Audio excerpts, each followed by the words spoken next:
2, 3. Welcome to She Rocked It. This is the place where ladies are talking about the ways we're blazing our trails and the things that put the wind in our sails.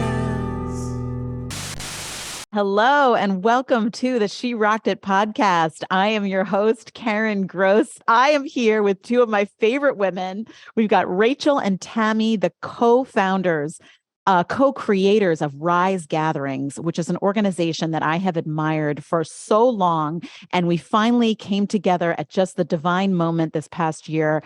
We previously had featured Rachel at our Athleta event, this wonderful conversation we did at the Athleta Jenkintown store on balancing career and self-care. And now we get to hear from Rachel and her partner in crime, Tami. They together run Rise Gatherings, which is a wonderful organization I'm going to let them tell you more about. So without further ado, welcome Tami and Rachel to the She Rocked It podcast. So amazing to speak with you today. Yay! Yay! We're delighted to be here with you. The delight is beyond mutual. And why don't I let you both tell us a little more about Rise and about each of you, maybe about each of your backgrounds, if you will, and your journey to launching Rise together. Ooh! You said partner in crime. I want to say, we say partner in Rise. Oh, that's what's up. Yes. That's what's literally up. Yes. Rising. Love it.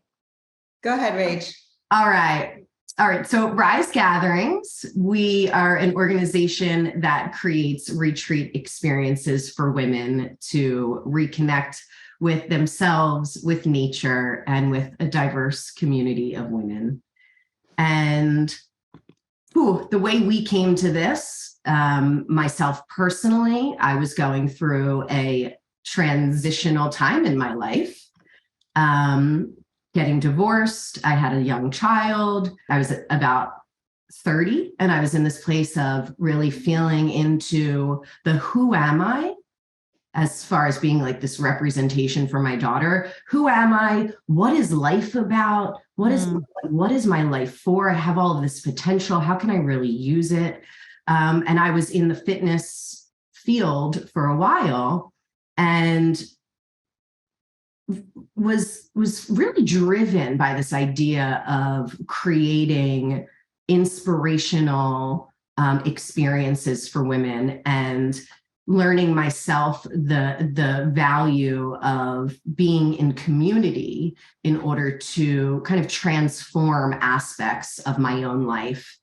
And so I went to an event myself, a retreat myself. And when I was there, I was just, this is it. This is what I'm supposed to be doing. Wow. I loved not only what was happening for the participants, but also the nature of producing this kind of experience. And someone introduced myself and Tami to each other, someone who knew us mutually, and said, you need to meet this other person. There's 15 years between you, but you have, similar missions in life and similar nature. And she set us up on a blind date, we say. She was there and then she left. And Tami and I just kind of dove right in. I am this more like fiery, energetic person. And I have this like big vision and I'm like, yeah. And when I meet Tami, I'm like, I love this. We're supposed to. And she's this more reserved, grounded person that has a different like organizational way of seeing things. Oh, we're gonna get into this later, I hope. Sure. I love it. I guess we didn't know then, but we definitely know now how much we complement one another. But the reality was that we both had this similar desire, and we had no idea what that would be and become. But we both knew at that time in our lives we were ready to take this on and co-create it and see. It felt bigger than us from the beginning, and we both signed on for that. That's amazing. And whoever that Yenta was who put you two together on the blind date really knew something. I mean, you actually could be sisters. You look alike. You're beautiful, curly, blonde hair. The whole You vibe is too. You're like in it. We're like energetic match. triplets today. I'm feeling it too. Please adopt me into the family. I feel like shout out to Wendy. Wendy was the Yes. person who said Aw. you two should meet. And she's a loose tie, which I just love. Like, it wasn't like she knew us both really well. And they say that sometimes the magical catalysts of your life are those loose ties, and you never know who you're going to meet and what it's going to lead to. So shout out to Wendy.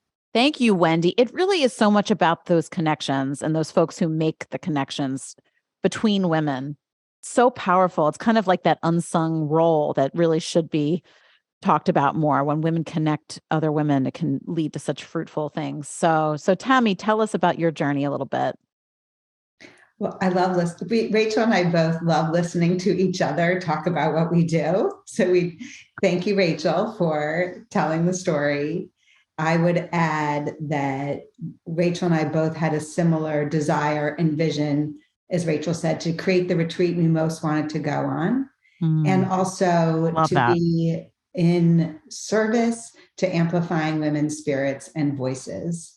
So my background is in psychology, and I was a school counselor for many years. And then I worked in nonprofits, mostly on teen empowerment programs. And my passion— Teen empowerment. Cool. Yeah. My passion has always been women and girls. And really, as a way to be efficient as a school counselor, is I ran groups. But I very quickly learned that being in community, being in a group of people where you have something in common, is where the magic is. And so everything I've really done since then has been about facilitating experiences where people can feel more connected to each other and to themselves, and how both make that all the more powerful and transformational. And like Rachel, I was also a yoga teacher and had been to retreats, and they were transformational for me. But I felt when I was at them, like, why are retreats so associated with like yoga or religion? But there's a lot of women out there, a lot of humans who could benefit so much from stepping away from their everyday to focus on themselves and the things that they're curious about, or that they are already learning, so that they can cultivate their own light and then go back and be more of themselves as the world is just waiting for them to be. And so, nothing against Lululemon or mala beads, but like, I wanted to create a retreat where you could be someone who never wanted to do yoga or loved yoga and could come together and feel that connection, which is what I was so passionate about cultivating my whole career. And then I would just add, because Rach, you said about what chapter you were in your life. I was a little further along. I'm a decade and a half older than Rachel. And I was in the life stage where my kids were really growing up. And there's something that happens, I think, for a lot of women then, who motherhood becomes such a primary part of their identity, that says like, well, I have a lot of decades ahead of me, hopefully. And what do I want my story to be? Not just impact in the world, but like, what do I want to keep cultivating in myself? And I wanted to create opportunities for women to do more of that at every life stage. I love that. I love that you both took that sort of ripe, somewhat pivotal moment and birthed Rise Gatherings from that moment. It's so awesome. And I have the great privilege, honor, thrill of participating in your upcoming retreat this September in the Pocono Mountains in Pennsylvania. I cannot wait. And you've been hosting this retreat for how many years? Like 7 years. This is not like you all just started. I mean, that's amazing that you have been collaborating for that many years, that you've had this retreat. I'm finally going to get to experience it. I've heard such amazing things.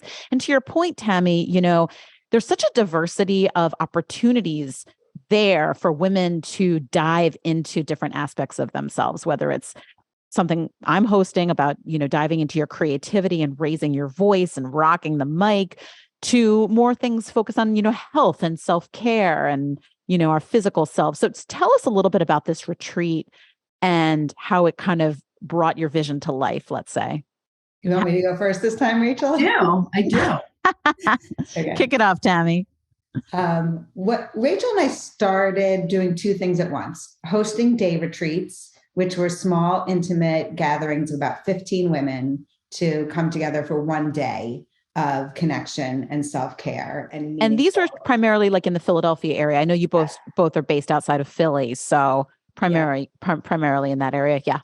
And then at the same time, we were planning a big weekend getaway. The weekend getaway was meant to be a destination retreat in the Pocono Mountains where over 100 women would come to retreat together. And it's the perfect blend of intimate experiences with a collective energy of so many women coming. And the way we achieve that is everyone picks their own schedule from an offering of over 20 different workshops. Wow. And a multitude of classes. So Karen, you're leading workshops and experiences. Someone can pre-register to come to your workshop, or they can choose from 20 other ones. And what that allows is for women to create the retreat schedule that really appeals to them, but come with this feeling of unity with over 100 like-hearted women doing the same. So I'm kind of an introvert at heart. If you told me like, come to a retreat with 150 people, I may be like, you're going to make me do things like, once I got there, I'd have fun. But I think it's also a blend of Rachel and my personalities, perhaps. But I think what really works about the retreat is there is this energy of 150 women coming together and kicking it off and ending it together and feeling the space. But all of the workshops and classes are really intimate, 10, 15 women and a facilitator or a practitioner. And so it's fertile ground for some very meaningful conversation and connection with the women sitting with you or that facilitator. I love that. The vibe is a little more grounding. And then we have these moments during the weekend that also light us up. Like we have a dance party and we're going to have an evening activity with you as well, Karen. So that's the design of the weekend. A lot of opportunities to breathe in, to breathe out, to hear your own voice, and also to hear the voices of others. Plus, just like the stepping away from all the plates we keep spinning. That alone and immersing in nature, the beautiful nature of the Pocono Mountains in the fall, that alone has you going home a different version of yourself. But while you're there, you're connecting with who we think are the greatest facilitators from all around North America, leading these workshops and classes. It's so awesome. It's really true to have that breath of fresh air, literally, to step away into the mountains. And Rachel, who are you finding are the women who come? Are they coming from all over the country? Are they certain? I know you said it's all stages of life, Tami, but are they women that, I don't know, are there things in common that these women might have that would bring them? Are they coming back year after year? I know that there's that nice balance of you can bunk with women and meet new friends, or you can kind of do a solitary thing. So tell us about the women who show up for this great event. Yes. So, geographically, we're in Philadelphia. So I'd say the majority are from Pennsylvania, New Jersey, New York, but really over the years, it's expanded out to other states. We have now representation from, I'd say, 20 different states at each weekend getaway event. So it's exciting to see women finding this from across the country and saying, you know what, this is for me and I'm going to make it happen for myself, and to travel and come. We also, as Tami said, yes, women of all ages, because we know that you, through your ages, different, ages, you go through different life stages. And that there's really this value in sitting in a room with women that you're not in the same stage of life with. Because we know that Tami and I, produce the whole thing. But the wisdom really comes from the women that attend, from the stories that they tell and share with one another. So there's such value in sitting in a room with women of all different life stages. And that's really felt. We hear that reflected back to us. I'd also say we've learned that the women that attend are really feeling, some of them, I'm not going to say this all, because there's different, we've noticed that there's different kind of psychographics, I'll say, of people. So like what's going on inside. And also obviously that reflects outside, but where women that are going through some kind of transition. And that may mean like what I said earlier, which was I was going through a divorce. So I sought support, which is essentially what we're creating, a supportive space. Tami was, her kids were growing and she was entering a new stage of her life. Right. Yeah. And wanted to change career maybe. So women seek support. They may not think they are all the time or know it, but when we're going through wanting to create change, or that initiation stage is happening inside us where change is about to happen, we seek support so that we can move through that with some more ease and excitement. I love that. I love seeing your dynamic, the two of you too. And like, maybe we should dive into that a little bit. It's so refreshing and unique to see two women co-CEOs. In fact, I always see that as your title, co-CEO. You're very explicit with your partnership. And, I love seeing that. So tell us about how it works. Like Rachel, you talked a little bit about your different personalities, the kind of yin-yang vibe that you bring. But like, how does that work day to day? I mean, do you guys ever fight? I mean, give us the scoop. Do we ever fight? Oh God. This is good. I mean, I love this topic. I think there's so much to learn from this. And it is a rich, rich topic. It's like a marriage, a business partnership. Yeah. I think part of the success of Rise, I'm going first, by the way, Rach, I'm diving right in here. Please. If you want to fight about it, we can fight about it. We don't ever. Somehow we don't. We have such a healthy marriage. I think we say that like the health of our relationship is actually, it shows up in the Rise community and what we create and how it feels. And it doesn't mean we're like exactly the same, like no, or that we're trying to make peace all the time. I've been thinking about this. I knew you were going to ask this question, Karen, and it's something I think about a lot because it's 7 years and we've overcome a lot of challenges. It hasn't all been easy. And I don't just mean with each other. I mean like in the world. Right. I think a lot of women are curious about this too. Yeah. We had a question at an event we did, and not the one you were at, Rachel, another one where a woman actually got up at the end and said, I'm looking to go into partnership with a woman in my business. What advice do you have? I think women are really keen to do this, but maybe have been told, no, there's going to be tension or, with any partner, not just with another woman, going into partnership with anyone can be fraught. So generally loved hearing from you both. Yeah. I don't know how someone does it without a partner, to be quite honest.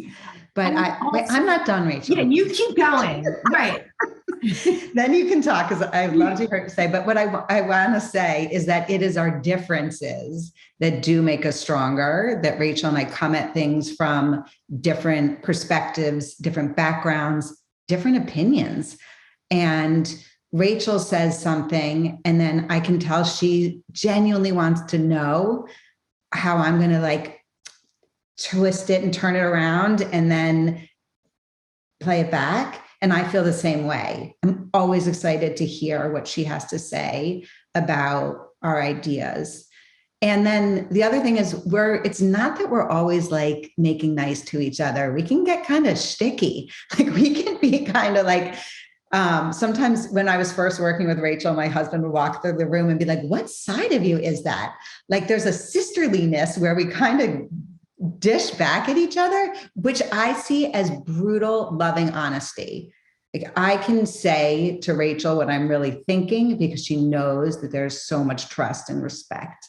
I'm going to cry a little. So I can be myself And I hope she feels the same with me. And so what you get is pretty raw, as opposed to us always prefacing what we say with like, I hope this comes out okay, or like, don't take this personally, or like, we've saved so much time because we don't say that all the time. So I would say that has been what has sustained us for 7 years and helped make us successful. Now I need a tissue. Love that. Oh, I'm feeling this. Rachel, what do you have to say? Well, I could definitely, it's funny you got emotional too, because that comes right up for me. Like right now, I can definitely feel like tears up in here in my heart in a certain way. What is that? Why is that? Is it because it's actually hard to be that honest with anyone? I feel like sometimes I'm sugarcoating shit. Tammy's is so honest, and it's really just that so much of this that I can just fully be myself. And now you're getting me crying. That's what honest is. When you don't even have to think about what you're going to say or how you're going to be or how the person's going to take this. You just can be yourself. But I also know that it takes you as an individual to be at a certain place inside yourself to be able to show up for a partnership. And, you know, I've been able to, we give space for each other to be human beings. Our working partnership doesn't just have to do with all of the work we do for Rise. It's about our all encompassing of our lives as well. And I think that's really key for women in business. That's really interesting. And you both have, I mean, you were in transition when you met, both of you. And since then, the past 7 years, and you can speak to this if you would like, have gone through, I'm sure, incredible evolutions in each of your lives that you shared together and walked that journey together. You don't right? even know. Tammy married us, me and my wife. Tammy married you and your wife. I literally, my hair just stood up. I did not know this. And she knew we were going to ask her when we did. And that led to me officiating 4 more weddings. I didn't know I was a wedding officiant because they asked me to marry them. I'd never done it before. It was the greatest joy of my life. And it also felt like something that I wanted to, like, was meant to do. I could see it. What is there anything like actionable that we could take in terms of how you've cultivated this, like communications techniques? Like, did you read about the love languages? I don't know. How do we take some of this beautiful thing that is there anything you can share with us as far as like practices that have really helped you to be so integrated in your relationship? I can say right off the bat that it's interesting because although we have a sistership and our lives are integrated, we do actually stay pretty boundaried a decent amount of the time. And when we connect, it's mostly 90% about work. And it is, and that's happened naturally and with this focus. But also there is that 10% that is key, I think, to this always checking in. You know, there's an appropriate time. We don't do it every single time we're on the phone or every time we're in a meeting or start a call, but we make sure to allow for that transparency and that connection between her and I, of just that checking in and dropping in, like, what's going on in your life and where are you at? So that we can feel that, because sometimes we can feel it anyway, actually, and that's the stuff that ends up getting in the way. Right. That's simmering what is going on. Like those things that like, and if we're not saying them, then it kind of creates this barrier. So allowing for some of that, just where are you at, helps to kind of let the walls dissolve. And then we can get more focused. But the boundaries is key.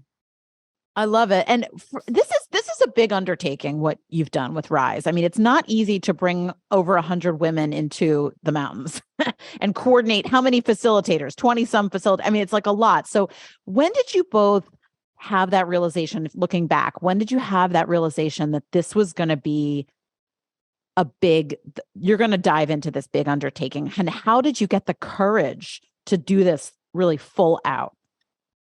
I'm laughing. I want Rachel to answer because Karen, part of our partnership is I'm a lot of think than do. Rachel's probably a little more do than think. And if it weren't for Rachel, I would just be in an office thinking. Mm-hmm. And maybe Rachel would be out there doing, and there'd be a little more like left in the wake. But when it comes to I'll defer to Rachel because it was thanks to her that I was able to say, yes, this is for me to be an entrepreneur, to do something so big. Well, I'm like over here laughing because I know that, not that you wouldn't have done it, Tami. Oh, no, I know, I guess I could just say it. You wouldn't have done it. I do want to say something around the financial thing, because I think that for women, that can be a challenging aspect. And that sometimes it's something that's in our heads that we tell ourselves a story or create a story around that actually keeps us from moving forward and doing something. And I think for most women, yes, it's a priority for us to make money, but at the same time, that's not the core driving force of our work when we're doing work in the world. And that there needs to be the opportunity for the learning curve. If you feel the desire to do something and you have the skills and you want to, you got to go for it. And that's the way it really happened with Tami and I and with Rise. And we really have learned. I could have never anticipated what I would, the amount that I would learn through creating, not just creating this business, but continuing to nurture this business. Yeah. There's a lot of things that I had to teach myself. Yeah. So I say to every woman, let yourself learn through the process, but don't, let it keep you from moving forward. I think that is such great advice, but there are resources out there, I think, to support women business owners and to support creative business owners. And I think the more that we are honest about this too, as women, and as entrepreneurs, the better off other women will be, right? To, like you said, Rachel, not be stopped in their tracks because they feel like that is the gulf there. That's the big gap from like getting from A to the B of their courageous entrepreneurship journey. So I'm becoming even more honest about my own, learning curve, as you said. So really thank you for sharing yours. I admire the way you do it, Karen, since we've met you not that long ago, and I've been following you on social media. You're not just talking, like I see it in what you're doing, and you are a thought leader, and we need more women like you who are raising the bar. Let's see, how do I want to say this? Like you're raising the bar high for women, and then you're like helping them reach it. And you're being real about it. And the way you Tami, amplify other women on your social media, I usually flip through people's stories pretty quickly, but like, I really like to look at everything that you post. I notice you in the stories, by the way. I see you there. Thank you so much. I really appreciate you. I see you. I love it. Thank you. I feel so supported by what you just said, because as you both know, building Rise, it takes a lot of blood, sweat, tears, and courage. And officially, before I let you go, I have to ask you both for your one tip to rock it. So Tami, why don't I let you start with your one tip to rock it in your career or calling? Lay it on us. What are your hot tips? The thing that you want to do is what you're meant to do. And that sometimes it's so obvious that we can't even reach for it fully. So whatever that thing is, whether it's something you want to be paid to do or just something you want to do more of, pay attention, cultivate it, care for it, find resources so that you can keep just nourishing it for yourself, because you are uniquely wired and designed. It's your divine footprint, if you want to put it in spiritual terms, to do that thing. And the world's just waiting for you. I love that. Divine footprint. I'm going to think about that one. Thank you, Tami. That was, I felt that. And how about you, Rachel? What's your one tip to rock it? My tip to rock it would be to create the life that works for you. If you're going into entrepreneurship in some way, remember that you have the freedom that it can look however you want it to look. Your day-to-day can be however you want it to be. If it's best for you to get up in the morning and do your this, then that's what you can decide now. And to follow your insides and what they tell you, and to really work with your own nature, to design even from the day-to-day to the bigger picture of what you want your life to be. So remember that, and lean on that. Thanks for tuning into the She Rocked It podcast. I'm your host, Karen Gross. This episode has been produced by Tori Marchioni with audio engineering by Tung Chen. The She Rocked It theme song is by Karen Gross and Tim Motzer. Please join us over on Instagram and check out our website at sherockedit.com to join our Rockstar Network and check out all the cool things we have going on. Hope to see you soon.